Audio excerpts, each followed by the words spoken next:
SP से जवाब मांगा जाएगा, डीएम साहब से जवाब मांगा जाएगा कि आखिर कब तक भेड़ बकरियों की तरह दलित कटते रहेंगे। आप क्यों इस संवैधानिक पद पर बैठे हो कि जो न्याय नहीं दे सकते हो।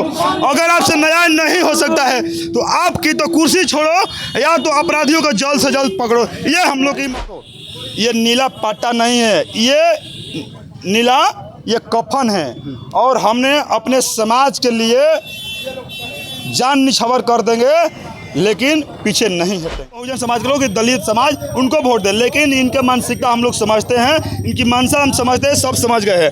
मैं नीतीश कुमार से मांग करता हूं कि आपसे बिहार नहीं समझ रहा है कि आप आज़ाद समाज पार्टी के लोगों को दे दीजिए। देखिए, हमने एक दिन में अपराध नहीं बंद कर दिए। जो गुंडे लोग हैं पूरे बिहार भर में, जो अपराधी लोग हैं, वे देश छोड़कर नहीं भाग जाते हैं तो फिर हम भीम आर्मी के कार्यकर्ता रक्षा करना ले हैं। लेकिन यहीं लगातार पूरी बिहार में दलितों का हत्या हो रहा है, दलित के बहन बेटियों को हत्या हो रहा है, लेकिन ना सरकार बोल रहा है ना किसी जिले के पदाधिकारी बोल रहे हैं। लेकिन मेरी मांग है कि जिस तरीके से ये भोजपुर में हत्या हुआ है, मर्डर हुआ है, आखिर अपराधी अभी तक क्यों खुलेआम घूम रहा है। एसपी साहब क्या करें, इसके मतलब कि एसपी साहब घूस खाकर बैठे हुए हैं या तो उनसे भोजपुर जिला नहीं समझ रहा है तो आप इस्तीफा दे दो।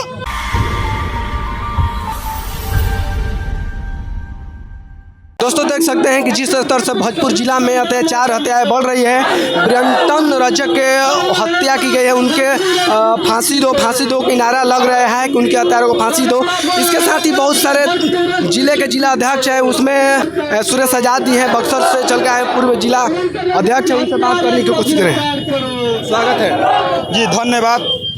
तो जिस माने आप लोग का जो आक्रोश मार्च निकल रहा है, किस मुद्दे पर निकल रहा है? देखिए, लगातार बिहार के अंदर आरा भोजपुर के अंदर दलितों का दिन दहाड़े हत्या हो जाता है, दलित बहन बेटियों का हत्या हो जाता है, रेप होता है, लेकिन पुलिस प्रशासन चुप्पी साध कर बैठी रहती है और यहाँ तक बिहार सरकार भी चुप्पी साध कर बैठा रहता है। मेरी मांग है, जिस तरीके से ये भोजपुर जिला में हत्या हुआ, दिन दहाड़े गोली मारा गया है, लेकिन 2 से 3 महीना हो गया, अभी तक यहाँ का एसपी गिरफ्तार नहीं करवाए। उस हत्यारे को खुलेआम घूम रहे हैं और हत्यारे को संरक्षण दे रहे हैं। मेरी मांग है, आक्रोश मार्च निकला है डीएम कार्यालय घेराव करने का, एसपी से जवाब मांगा जाएगा, डीएम साहब से जवाब मांगा जाएगा कि आखिर कब तक भेड़ बकरियों की तरह दलित कटते रहेंगे। आप क्यों इस संवैधानिक पद पर बैठे हो कि जो न्याय नहीं दे सकते हो। अगर आपसे न्याय नहीं हो सकता है तो आपकी तो कुर्सी छोड़ो या तो अपराधियों को जल्द से जल्द पकड़ो। ये हम लोग की मांग है। लेकिन ये घटना होता है पुलिस प्रशासन के भ्रष्टाचारियों की वजह से। एसपी इतना भ्रष्टाचार हो गया, पुलिस प्रशासन इतना भ्रष्टाचार हो गया, घूसखोर हो गया है कि ये पूंजीपतियों का इशारा पर काम करते हैं।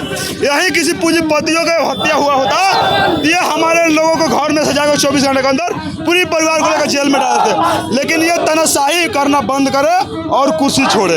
ये माने मानसिकता है, जातिवादी मानसिकता है, जिसके वजह से हमारे समाज पर अगर ऐसा हो रहा है तो जल्द गिरफ्तारी हो जा रही है। लेकिन जब हमारे समाज पर अत्याचार हो रहा है, उसको लेकर माने पुलिस प्रशासन में उस तरह का नियम और सरकारों में कानून नहीं। ठीक है, सबसे तो पहले सरकार को हमने दोष देंगे।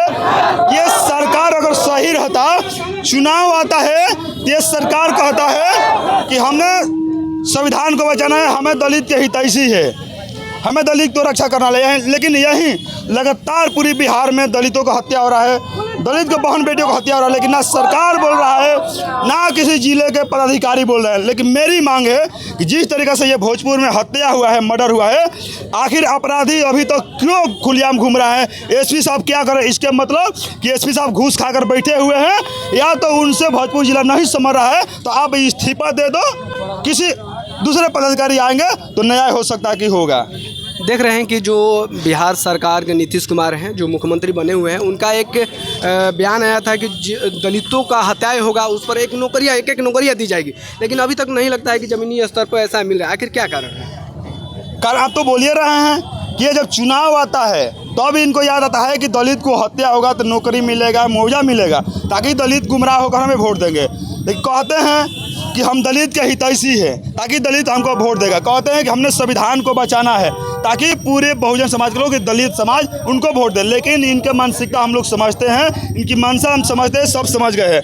मैं नीतीश कुमार से मांग करता हूं कि आपसे बिहार नहीं समझ रहा है, कि आप आज़ाद समाज पार्टी के लोगों को दे दीजिए। देखिए, हमने एक दिन में अपराध नहीं बंद कर दिए। जो गुंडे लोग हैं पूरे बिहार भर में, जो अपराधी लोग हैं, वे देश छोड़कर नहीं भाग जाते हैं, तो फिर हम भीम आर्मी के कार्यकर्ता नहीं। जिस स्तर से देख रहे हैं कि दलितों को वोट ले लिया जा रहा है, लेकिन अभी तक दलित पे हत्याएं हो रही है, उनके आरक्षण को ख़त्म किया जा रहा है, ऐसे तमाम चीज़ें की जा रही है, लेकिन अभी तक उन लोगों का मुंह चुप है, अभी तक वो बोल नहीं रहे हैं। यही जवाब लेने आए हैं एसपी महोदय से कि आप जवाब दो कि इस भोजपुर जिला के अंदर लगातार दलितों का हत्या हो रहा है, लेकिन आप क्यों चुप हो? दलितों का ज़मीन पूंजीपतियों के द्वारा, बाहुबलियों के द्वारा हड़प लिया जाता है, लेकिन आखिर क्यों चुप हो? क्या उनके आप दलाल बन चुके हो, या उनकी पूंजीपतियों को गोद में खेलते हो, या कुछ और वजह है, या तुम इसी से साबित होता है कि तुम की तो दलित विरोधी हो? तबे तो दलित को तुमको आगे बढ़ते नहीं देखा जा रहा है। दलित का हत्या हो रहा था, तुम चुपचाप हो। लेकिन जवाब दो, अगर तुम न्याय नहीं दे सकते हो, इस्तीफा दो, और नहीं तो 24 घंटा के अंदर तुमने उस अपराधियों को गिरफ्तार करो जो अपराध बढ़ रहा है दलितों के ऊपर। ये अपराध बंद करवाओ, और नहीं तो इस्तीफा दो। इस्तीफा देना होगा, क्योंकि भीम आर्मी के झंडा और डंडा दोनों मजबूत है। अगर एसपी साहब अपराध पर रोक नहीं लगाते हैं, अगर रोक नहीं लगाते, इस्तीफा भी नहीं देते हैं, तो फिर हमारा आंदोलन जारी रहेगा। जो देश में तमाम लोग आरक्षण के नाम पर, संविधान के नाम पर जिस स्तर से दलितों को वोट लेने के काम किए, अभी तक वो लोग अभी अपना मुंह नहीं खोल रहे हैं। उस समय कह रहे थे चुनाव के समय कि हम दलित के हितैषी हैं, अभी वो कहाँ चले गए हैं?